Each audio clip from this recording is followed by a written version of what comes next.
Hello, this is Benjamin Price reporting for District of Cinema, and today I will be reviewing the new film about Bob Dylan starring Timothée Chalamet, A Complete Unknown. Music biopics are a rather hit or miss genre. There's an absurd amount of these movies that have come out or are in the works. Beatles, the Bee Gees, Madonna, Bruce Springsteen, Robbie Williams, Michael Jackson, Bob Marley, Amy Winehouse. So the next question sort of becomes, how do you complicate this structure that people have gotten so familiar with and really have gotten wise to by now? Mangold's approach is to refine it to a few select years, specifically between 1960, when Dylan arrived in New York, and 1965. Listen, it's no secret that a lot of this movie has been oriented around Timothée Chalamet, going on Pat McAfee. He's guessing college football. He's going on Theo Vaughn. He's really had kind of a generational press run for this movie, and it feels like something of a burgeoning movie star, which there aren't that many out there, so it's very exciting. And listen, you can have all this, you can have this song and dance, but it's about the performance at the end of the day. It is Timothée Chalamet good as Bob Dylan? Yes, he's pretty good. What is there to say? He has the voice, which is a very kind of whiny, unique instrument of Dylan's own that really has defined his entire sound and has also changed throughout the years, but particularly on those early albums, it was at its most distinct. But I gotta be I can respect the commitment, but I think some actors get tunnel vision, particularly when it comes to playing these noted figures. And I think they put a lot into prep, and I think you lose a little bit of immediacy. He's talked a lot about how he's waited 5 years to play Dylan, and he's worked on his vocals and his talents as a musician. But I think he can ultimately make a performance like this feel a little bit like a museum piece. And I'm not here to watch historical reenactors. The movie is missing kind of a spark within that Chalamet performance, because he just feels like he is the arbiter of someone we're very familiar with, rather than really playing this guy as a person. I'm sorry for Timmy. I got more insight into the tics and inner life of Willy Wonka watching him play Bob Dylan. I'm just gonna come out and say it.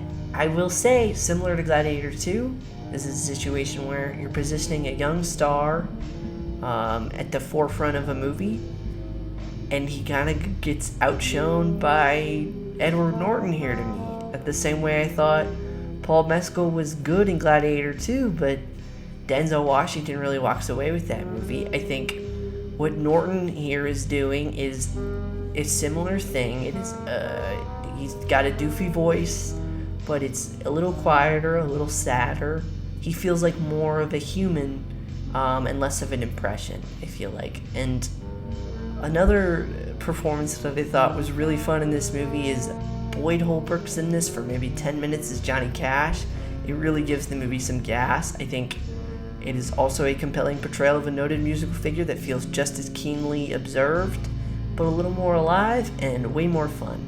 I thought Monica Barbaro, who I was happy to see after Top Gun Maverick, really nailed the vocals of Joan Baez, who has a very striking voice. I wish Elle Fanning had a little more to do. I think between Joan Baez and Sylvie Russo, and these two relationships Dylan has with these two different women that represent different things within his life, I feel like by kind of cramming them into this one movie, that it sort of does a disservice to both performances and both characters, in that they don't really get a chance to do very much. As for the movie itself, this is a movie I half liked, but I've been thinking for weeks about why I didn't fully sort of fall into its rhythms. I love the music of Bob Dylan. I really like Timmy. I love James Mangold. Much like its subject, this movie is freewheeling. It does kind of move at its own pace. It's wrapped up in a number of things that I think make it pretty breezy. The evolution of folk music, Dylan's relationship with Joan Baez and Sylvie Russo, But ultimately, I think that the music biopic favors a sense of finality. It ends on a death or a grand performance that ties up a lifetime. And I think it's very on brand for Bob Dylan, that Mangold's film just sort of sees him keep traveling on. I think a real strength of this movie is that it's all about the music. I think every performance in this movie has weight to it, regardless of the scope.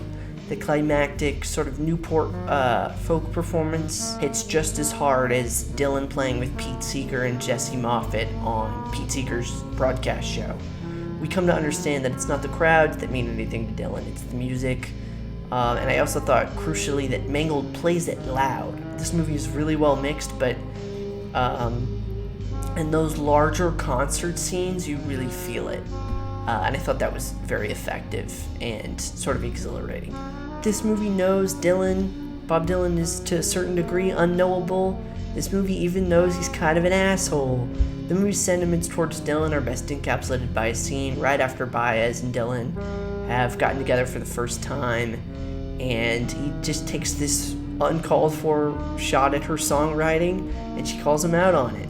And all of a sudden, she finds the song he's been working on and asks him to play it, and it's blowing in the wind. Is that a cinematic invention? Sure. But it feels like a succinct representation of film's thesis. What if the most annoying guy you know wrote the best music you'd ever heard? At the end of the day, this is a pretty entertaining movie that is ultimately just a little unsuccessful. I really like the way this is about becoming a part of the culture on Dylan's side, and then the culture passing you by through the lens of Seeger, and then also Dylan becoming a part of something big, but then not wanting to be a part of that thing at all, which feels very him. The totality of what this is feels rather small, besides Timmy doing a silly voice and almost certainly winning major awards, which, you know what, good for him.